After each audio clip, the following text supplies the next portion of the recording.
A expensas de posibles burlas les cuento mi situación, porque yo ya me hice a la idea de que cualquier teoría que puedan decirme en los comentarios puede ser la respuesta que estoy buscando. A principios del 2000 yo tenía 17 años, cuando fue el boom del internet, y no muy seguido, pero al menos 2 o 3 días a la semana, me iba a un cibercafé de por el barrio a ponerme a chatear en páginas como Latin Chat, y es que me ponía a conocer a chavas de todo el país. Una noche eran como las 9, que estaba en lo mío en el cibercafé, cuando conocí a una supuesta chava que se hacía llamar Abby. Platicamos que también era de mi edad y que al igual que yo, también vivía en la Ciudad de México, solo que ella lo hacía en el sur. Y después de charlar un rato, nos pasamos ahora sí nuestros correos de Hotmail para poder hablar por Messenger. Nos poníamos de acuerdo para contactarnos a la misma hora y platicar hasta que se nos fuera la hora que hayamos pagado, y llegó un punto en el que hasta ya nos hacíamos llamar cibernovios. Durante varios meses teníamos esta mecánica y llegué a tenerle tanta, pero tanta confianza que le contaba todo sobre mí, sobre mi familia y el momento que vivía. Pasaron los meses y ya siendo mayor de edad, le dije que ya necesitaba verle en persona y pues ¿por qué no?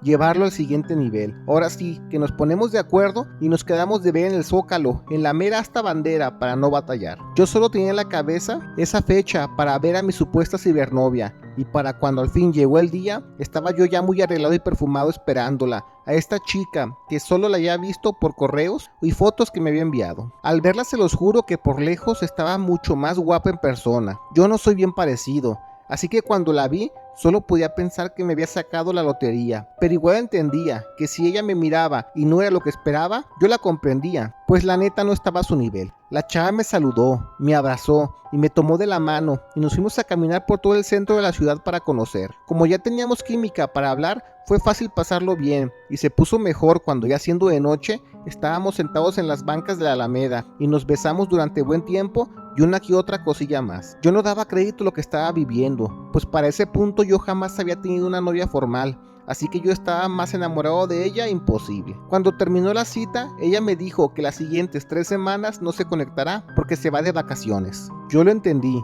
y cuando llegué a mi casa solo tenía una cosa en mente y era que necesitaba urgentemente hacerme de una computadora para la casa para poder hablar con mi cibernovia todos los días. Yo tenía un dinero ahorrado de cuando acabé la preparatoria y mi padrino y tíos me dieron de regalo feria. Así que le rogué a mi papá para que me apoyara a completar la computadora y cuando al fin teniendo el apoyo, compré una. Y ahora solo era esperar el correo de esta chava para que me dijera a qué hora podemos conectarnos y retomar nuestra relación. Los días pasan y no recibo ninguna respuesta de ella. Y cuando se cumplen las 3 semanas de su supuesto viaje de vacaciones, le escribí de nuevo, pero tampoco hubo contestación. Sé que sonará tonto ahorita, pero en esa época, yo siendo un chavo enamorado y con los inicios del internet, en verdad lo estaba sufriendo feo. Era como si en verdad mi novio hubiera desaparecido. Y yo poco a poco empecé como a deprimirme. Entraba a todas horas para ver si estaba en línea y también entraba a los foros de Latin Chat donde la conocí para ver si no estaba allí y hasta preguntaba por ella en los foros abiertos. Así pasaron las semanas cuando al fin me llegó un correo de esta chica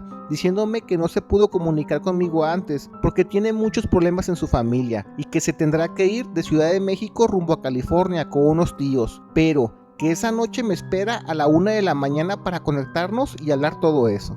También me dijo que de paso ponernos de acuerdo para vernos por una última vez en persona y por qué no, hasta echar la caricia, porque ella quiere que yo sea su primero y cosas que la neta me hicieron volar la cabeza, porque ella me juraba que yo era su verdadero amor, pero el destino no lo quiere así. Pues espero que se haga de madrugada para aprender la computadora de contrabando, porque parte del apoyo de mi papá para comprarla era que solo debía usarla no más de 2 horas al día y solo antes de las 11 de la noche. Cuando ya todos estaban dormidos, ahora sí prendo la compu y como si fuera un vicioso, me entró calma al ver la chica conectada y ya hablamos de cómo se complicaron sus cosas en la familia y que se tiene que ir de imprevisto a California. Estaba platicando de eso cuando no sé qué pasó, porque de un momento a otro simplemente desperté y me encontraba acostado en la sala de la casa y mis padres me miraban frente a mí todos extrañados. Les pregunté qué pasó y qué estaba haciendo en la sala y al ver sus caras asustadas me saqué de onda y mejor no insistí en saber por qué estaba allí y no en la computadora. Mi mamá decía una y otra vez que había sido mala idea hacerse esa computadora y que van a ver si la pueden vender a un conocido del barrio, porque sin duda me está haciendo mucho daño. Que sonará extraño, pero como que yo estaba poseído por la computadora, o sabrá Dios con quién, porque de pura suerte mi papá esa noche cenó muy pesado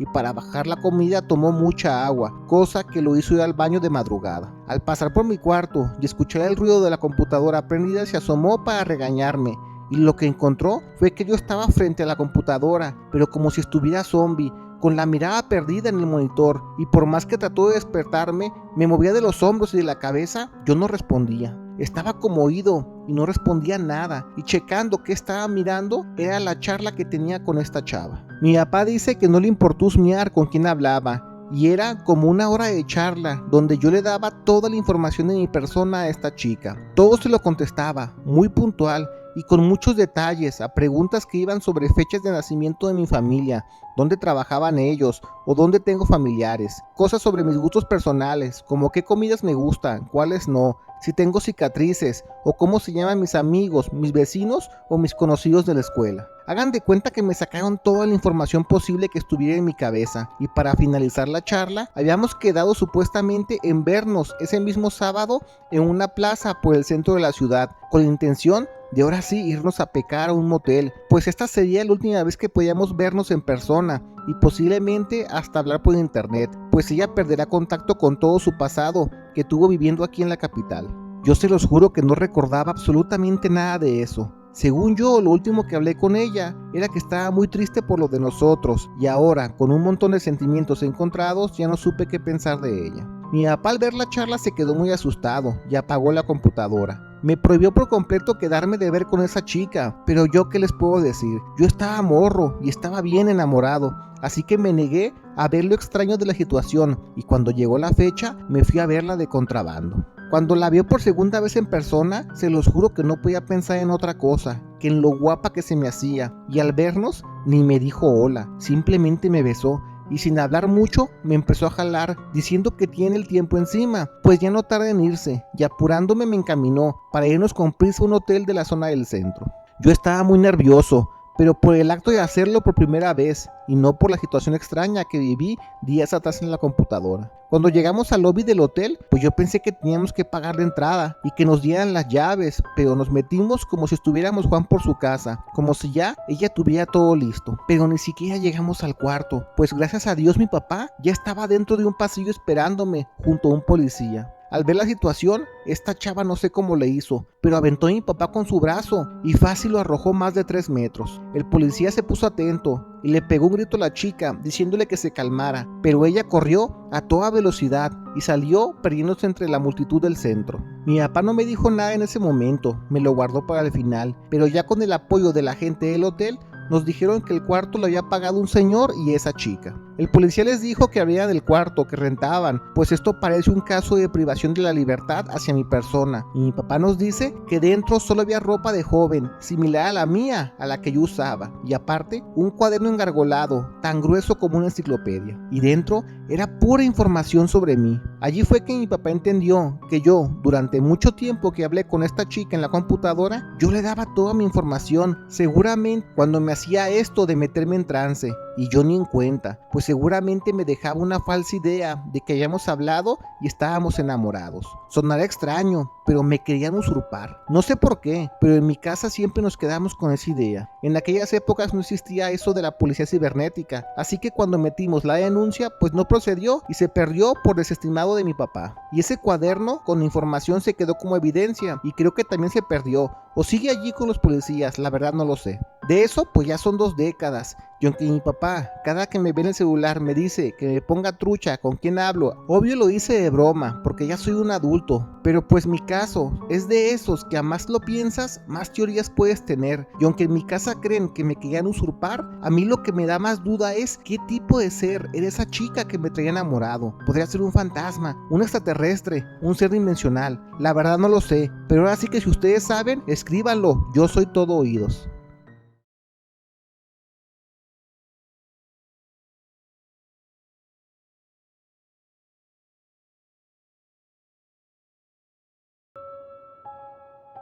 Algo tiene México que se presta para que pasen cosas paranormales, y en mi caso fue un fallo de la realidad, pero fue un grado que a cualquiera le dejaría frito la cabeza de solo pensarlo. A principios del año 2000, un tío trató de hacer que un primo practicara ciclismo de montaña, y pues ya saben cómo pueden ser las familias de envidiosas, que apenas mi papá se enteró de eso, también me metió a mí en ese borlote. Pero hasta eso tuvo suerte, porque a mí me gustó bastante y se me daba muy bien. Por lo general, me iba a rodar con mi primo y amigos en común, pero cuando ya fuimos mayores de edad, mi primo dejó de gustarle esto del ciclismo y yo fui el único que lo mantuvo hasta la fecha. Fue en una de esas rodadas en un cerro, en la que por andar de destrampado casi me pierdo en otra realidad, y aunque suene súper loco, se los juro. Todo esto empezó cuando falleció mi abuelo y dejó varias casas al nombre de los hijos, y para evitar quién se queda qué, vendieron todo y repartieron todo el dinero. Como fue una buena suma de dinero, se acomodó que yo estaba dándole duro a competencias regionales del Bajío en el ciclismo y me compraba una bicicleta de alta gama para subir el nivel. Yo tendría 18 y 19 años, y aunque sabía moverme en el cerro,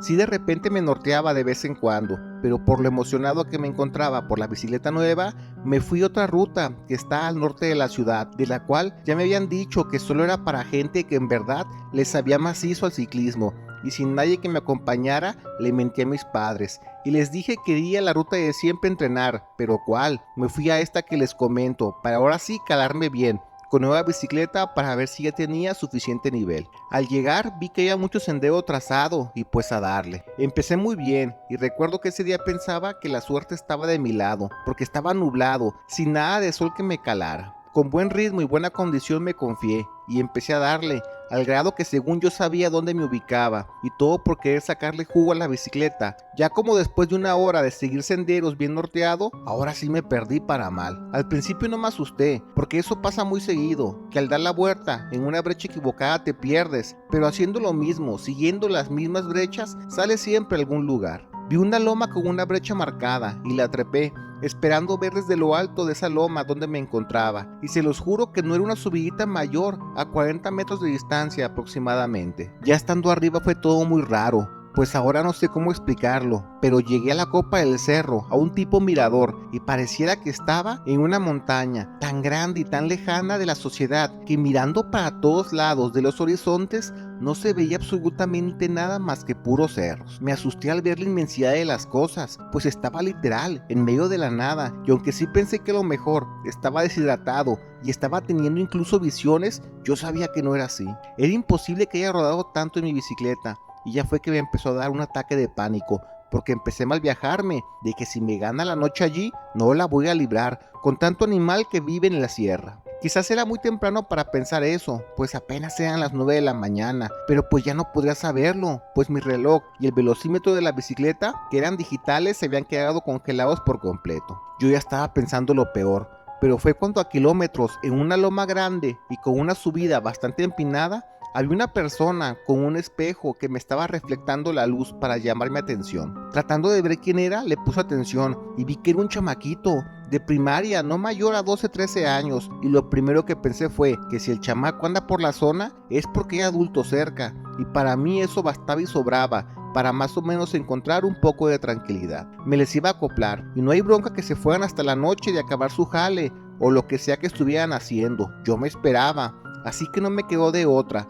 Me puse atento, me hidraté, bajé la loma a toda velocidad y le puse todas mis fuerzas para subir a donde estaba la loma ese chamaco, y aunque casi me quemo las piernas de lo pesado que fue treparla, al fin llegué con el mentado joven. Le pregunté que dónde estábamos y dónde estaba su papá. Yo creo notó que estaba muy agitado y asustado, pues él solo se rió. Se acercó a mi bicicleta y me dijo que esta es muy bonita, que si se la presto, y como niño chiquito, empezó a tomar el manillar y a moverle a todas las palancas de velocidades desajustándola. Así que le dije que se la presto, para que la cale sin ningún problema, pero que me lleve a donde están sus papás, pues para esto yo daba por hecho que seguro algunos adultos estarían cerca. El chavo me dice que sí, y me hace la señal que vayamos por el lado donde yo venía. Le dije que por ahí vengo, que de hecho no hay nada, es puro cerro, pero el chamaco no contestó y siguió caminando, pero en lugar de seguir la brecha por la que yo subí, amagó por otra, digamos por la cara oeste de la loma, y al dar la vuelta, ¡pum!, de la nada apareció una casa.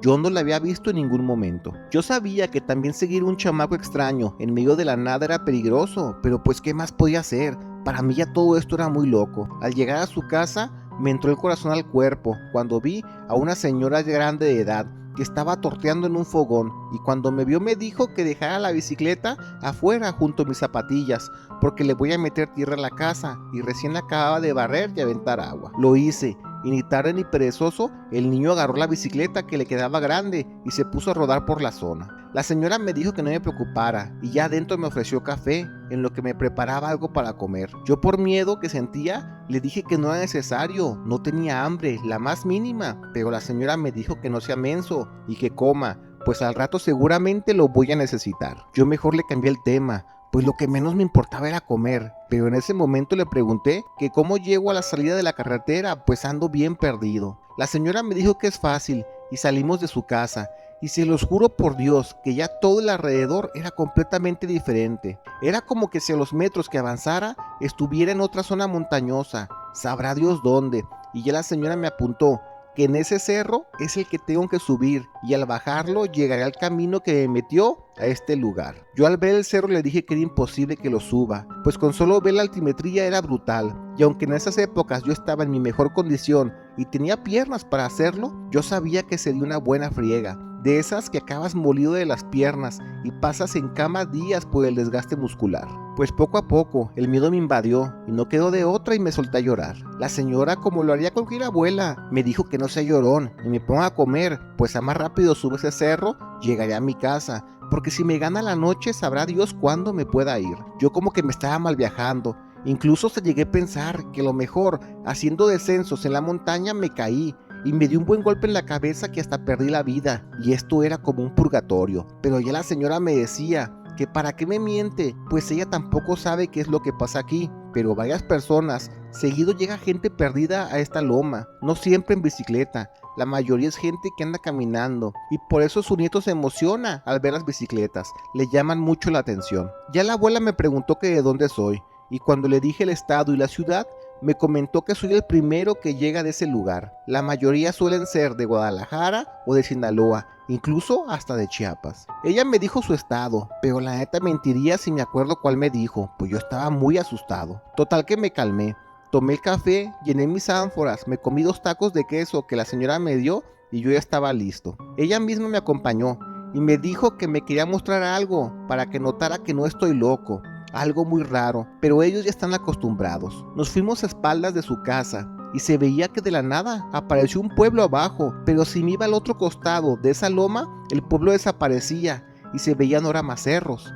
Así en cada cara de la loma se veían cosas diferentes, como otro pueblo, un poco más urbanizado, pues este hasta tenía cancha de fútbol, y aunque podría tomar mi bicicleta e ir a esos pueblos para pedir ayuda, para mí ya nada tenía sentido, y mejor me quedé con la idea de que podría llegar siguiendo los pasos de la señora, pues ella sabía que algo estaba mal en la zona, y no quería nada malo para mí, al contrario, me quería ayudar. Al final la señora me dijo que por eso manda a su nieto todas las mañanas a ver si se encuentra gente perdida, y aunque a él no le gusta mucho hacerlo, siempre le dice que puede ser gente en bicicleta, y eso es lo que lo motiva, porque como pueden ver, el niño anda en friega jugando con ella. Pues le agradecí por todo, y empecé mi camino, bajando como alma que se lleva el diablo todo el cerro, que para los que les gusta el ciclismo, saben que eso es la gloria, pero lo bueno es en la subida, y cuando se puso pesado, empecé a darle, y aunque sí les juro que hubo un momento en que las piernas ya las tenía tronadísimas, era más el miedo el que me impedía parar. Cuando llegué a la copa del cerro,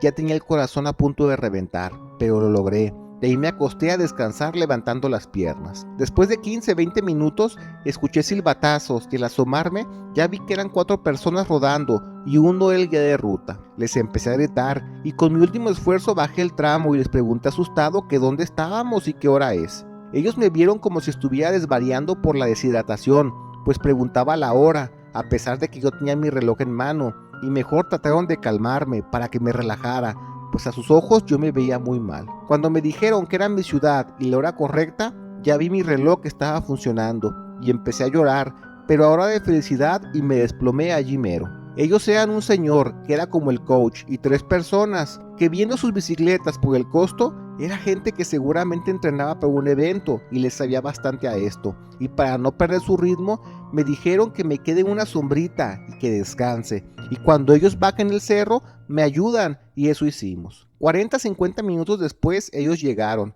y ya siendo de bajada con un poquito de fuerza, yo lo hice normal. Y aún recuerdo que el sonido de los carros de la carretera me dio una paz como no tienen una idea. El escucharlo me decía que ya estaba en casa. Al final me llevaron en su camioneta hasta mi casa, y aunque ellos siempre se quedaron con la idea de que yo solo me puse bien paleteado en el cerro por cansancio o deshidratación, yo me quedé con mi extraña experiencia, donde por meterme donde no conozco, acabé, sabrá Dios en qué lugar, en qué año, en qué época, o peor, en qué dimensión. Pero también le agradezco a Dios por poner gente con el corazón de oro, que aunque tampoco ellos sepan qué es lo que está pasando, siempre están para ayudar a quien lo necesite. De ellos es el cielo y la gracia, verdad de Dios.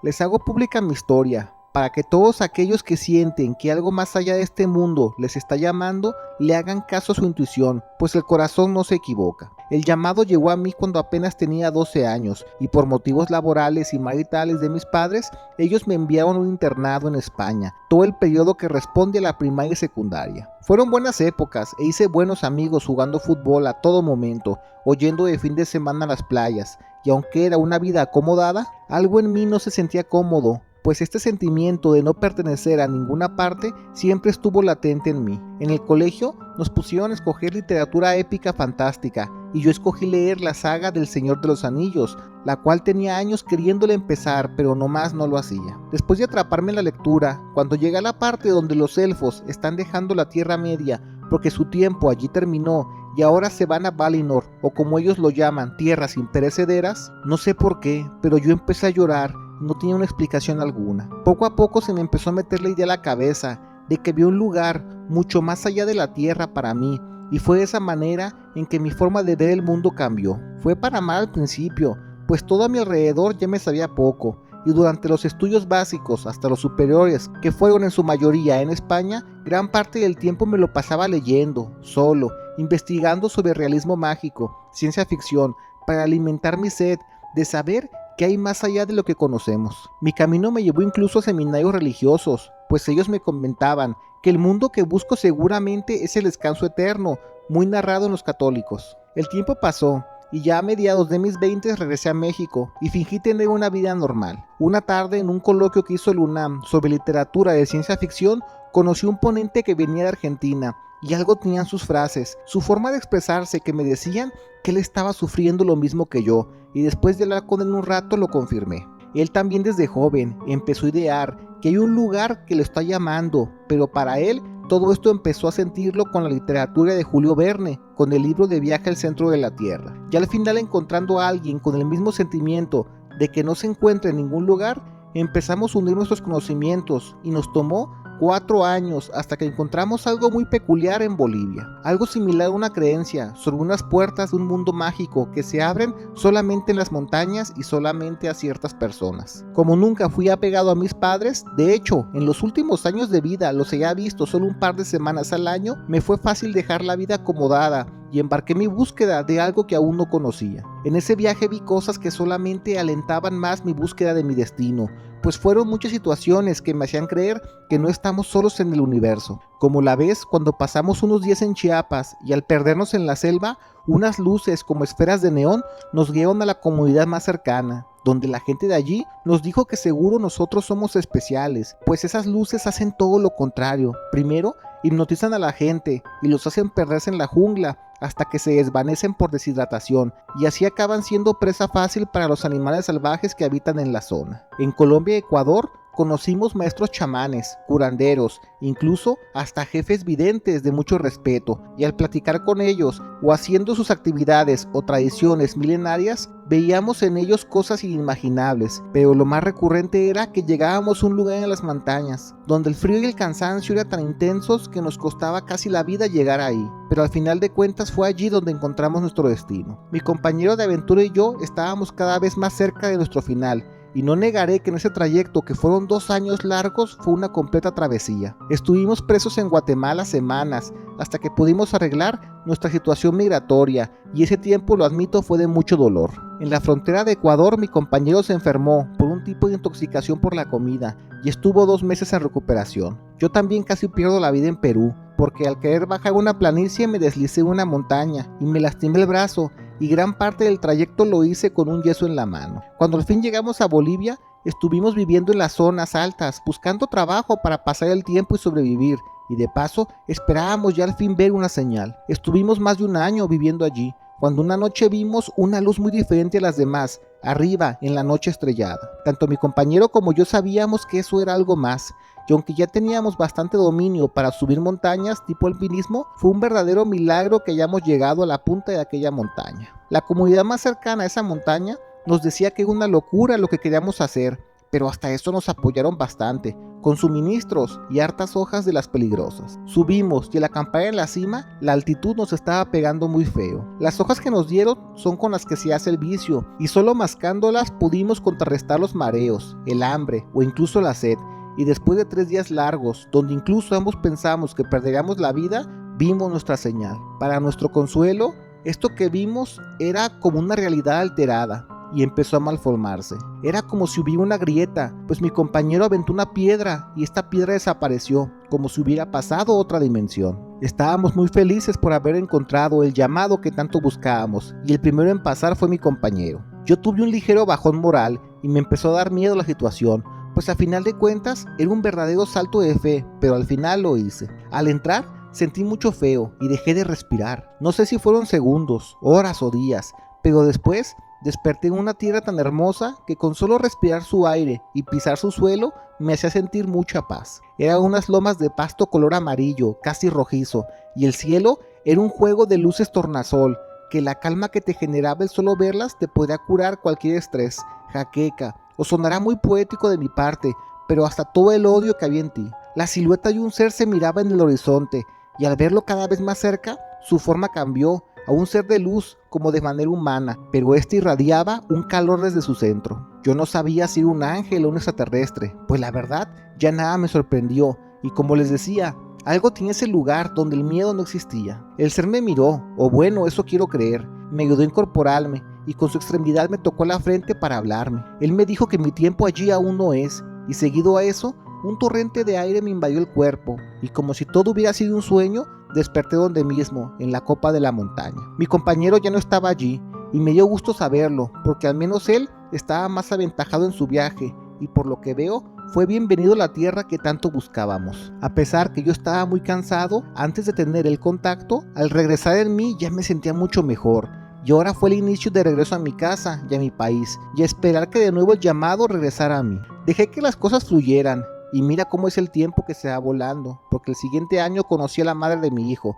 y durante los siguientes 20 años lo vi crecer como un hombre entero, de honor y ley. Para ese tiempo mi padre falleció de cáncer, y mi madre se fue a España, de donde es originaria, y perdí por completo la comunicación con ella. Al heredar todo lo de mi familia, pensé que mi aventura había terminado, y debía seguir con mi vida. Pero cuando mi hijo me dio el aviso de que sería papá, solo pude pensar que por eso el ser que vi dentro del portal no me dejó ser parte de su espacio, pues esto era lo que me hacía falta en la vida. Le dije a mi hijo que me acompañara al estudio y le ofrecí un trago, y en confianza y entre adultos le conté mi experiencia sobre la búsqueda de mi destino, cosa que no se lo había dicho a nadie. Ambos estábamos ya tomados, y mi hijo me dijo que él ya es un hombre derecho, gracias a mí, y que si es por él y por su hijo, no me limite y yo siga mi búsqueda. Yo le agradecí a mi hijo que me diera luz verde para poder hacer esto de mi verdad. Era lo que necesitaba. Y el siguiente año, ya una vez nacido mi nieto, empecé de nuevo con mi viaje. Pero ahora era mucho diferente a como la primera vez. Ahora con las facilidades del internet, empecé mi búsqueda otra vez de este lugar.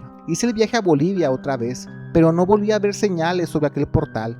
Pero ahora, con la facilidad de la comunicación, pude recopilar información y descubrí que a lo que me refiero como el llamado cambia de lugar entre historias, mitos y creencias culturales. Con el tiempo conocí un señor senegalés que había viajado desde África buscando lo mismo que yo, pero su viaje lo hizo llegar hasta Alaska. Al ver que nuestros caminos se cruzaron, lo vi como una señal, como la vez que conocí a mi primer compañero argentino en la UNAM, y fue así que nosotros empezamos nuestro viaje.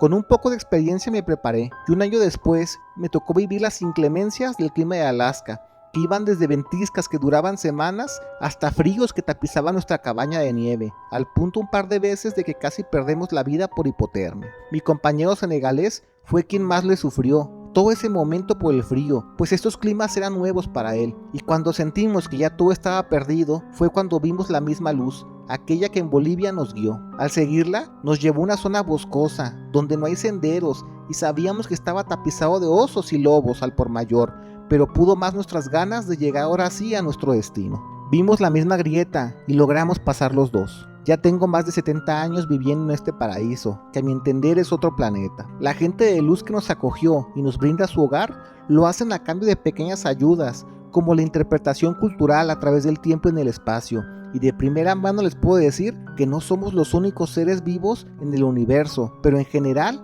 la mayoría de los casos somos muy parecidos en evolución. Y es por eso que podemos servirle a estos seres como guía de interpretación. De este lado de la realidad, por cada 8 años solo pasa uno en la Tierra. Y lo sé, porque estos seres siempre ven los portales cada año y nos dicen que somos bienvenidos cuando queramos y también podemos irnos cuando queramos. Yo solo he salido una vez y fue para escribir en este foro mi historia, porque lo que menos me importa es que me crean, porque si no lo crees, esta historia no es para ti. Pero si esto lo consideras como un llamado y estás buscando respuestas, créeme, búscatelas, quizás algún día tú y yo nos encontremos aquí. Gracias por ver el video. Te recordamos que todos los días subimos nuevas historias, así que activa las notificaciones. No olvides darle like y comparte, pero sobre todo comenta. Queremos saber qué es lo que la comunidad de México Inexplicable tiene para decir.